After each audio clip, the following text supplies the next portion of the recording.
Viloyatda keyingi yillarda urug'chilik sohasini rivojlantirish borasida bir qator davlat dasturlari va tizimli chora-tadbirlar sohaga keng tatbiq etilishi natijasida urug'lik chigitning sifat miqdori doimiy ravishda o'sib bormoqda. Hozirgi lavhamiz viloyatimizda 2025-yil hosili uchun urug'lik chigit tayyorlash ishlarining borishi to'g'risida bo'ladi.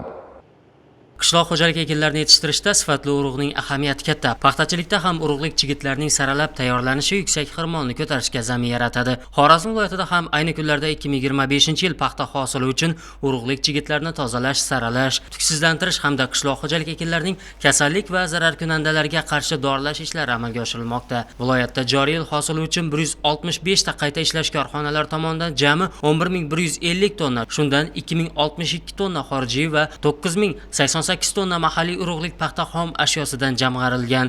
Ayni kunlarda ularni tozalash, saralash, tuksizlantirish va qishloq xo'jalik ekinlari kasallik va zararkunandalarga qarshi doralash ishlari amalga oshirilmoqda.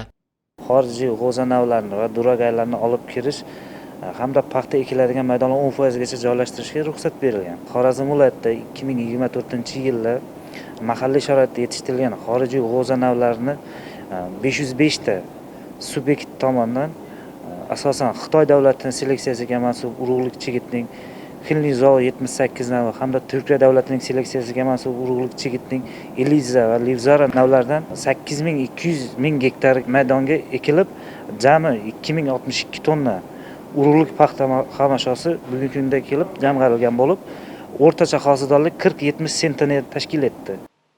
Albatta, belgilangan tadbirlarning o'z vaqtida va sifatli bajarilishi joriy yilda viloyat mirishkorlari tomonidan paxtadan yuqori hosil olinishiga zamin yaratadi. Ushbu tadbirlarning sifatli va to'laqonli bajarilishini ta'minlash maqsadida Qishloq xo'jaligi vazirligi tomonidan malakali soha mutaxassislaridan iborat ishchi guruhi shakllantirilib, har bir hududga ilmiy hamda amaliy yordam berish maqsadida biriktirilgan.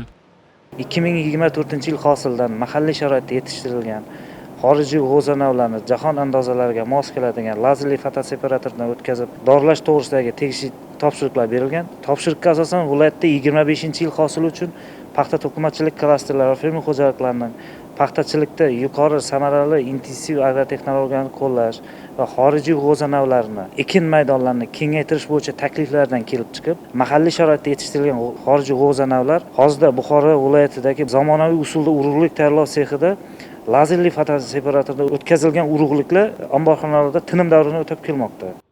Tajribali dehqon mutaxassislarning fikricha, chigit belgilangan muddatlarda ekilsa, ertaroq bir tekis va sog'lom ko'chat olinadi. Bunga urug'lik yumshoq, nam va harorati yetarli bo'lgan tuproqqa qadalganida erishiladi. Chigitni muddatidan oldin yoki kech ekish kutilgan natijani bermaydi. Tuksiz chigit tukliga nisbatan tezroq unib chiqadi. 15 yildan ortiq fermer xo'jaligimizda urug'chilik yo'nalishi bo'yicha shug'ullanib kelamiz.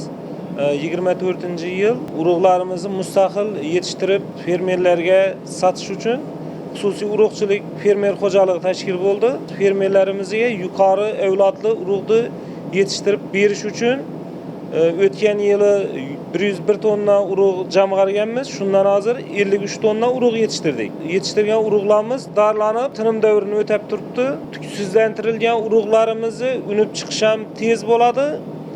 Fermerlarga qulayligi bitta agrotexnik tadbirdan ekonom qiladi. Yagonalash tadbiri bo'lmaydi. Ma'lumot o'rnida ta'kidlash lozim, ayni damda viloyatimizda g'o'zaning 4 ta mahalliy navi, ya'ni Mehnat, Porloq 4, Xorazm 127 va Xorazm 150 navlardan tindirilgan urug'lik chigit zaxirasi mavjud.